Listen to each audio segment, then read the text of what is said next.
తిరుపతి కొండ పైన కళ్యాణ మండపంలో ₹1 కూడా ఫ్రీగా పెళ్లి చేసుకోవచ్చమాట. ఫ్రీగా వేసుకున్నారా? ఫ్రీగా వేసుకున్నారు. ఓం నమో వెంకటేశాయ. ఆల్ ద బెస్ట్ అన్న. అవును, మీరు ఇన్న నిజమే అండి. ₹1 లేకుండా తిరుపతి కొండ పైన కళ్యాణ మండపంలో పెళ్లి చేసుకోవచ్చు అనమాట. ఫ్రీగా పెళ్లి చేసుకోవచ్చు. మీరు ఏ రోజైతే పెళ్లి చేసుకోవాలనుకుంటారో 3 రోజుల ముందు ఆన్లైన్ అప్లై చేసుకోవచ్చు. మాక్సిమం 90 డేస్ ముందు కూడా అప్లై చేసుకోవచ్చు. వెబ్సైట్ డీటెయిల్ డిస్ప్లే ఇస్తున్నా. ఇక్కడ మీరు పెళ్లి చేసుకుంటే మండపము, పురోహితుడు, మేళం అన్ని ఫ్రీ అండి.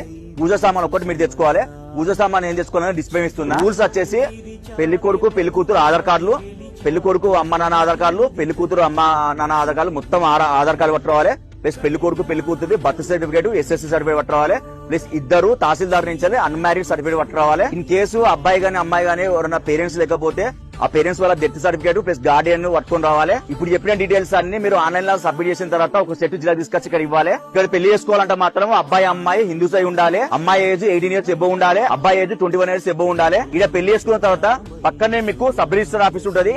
అక్కడ పైసలు కట్టి మీరు మ్యారేజ్ సర్టిఫికేట్ తీసుకోవచ్చు. పెళ్లి అయిపోయిన తర్వాత మ్యారేజ్ కపుల్ కి వాళ్ళ అమ్మ నాన్నకి మొత్తం 6 మందికి ₹300 దర్శనం ఫ్రీ అనమాట. 6 లడ్డులు కూడా ఫ్రీ. తిరుమల కొండ పైన పెళ్లి చేసుకోవాలంటే అదృష్టం ఉండాలండి నిజంగా. ప్లస్ టీడీ వాళ్ళు కూడా చాలా అంటే చాలా గ్రేట్ అండి. ఎందుకంటే ఇక్కడ రోజు కొన్ని వేల పెళ్లి అయితే ఫ్రీగా ₹1 కూడా ఫ్రీగా పెళ్లి చేసుకోవచ్చు.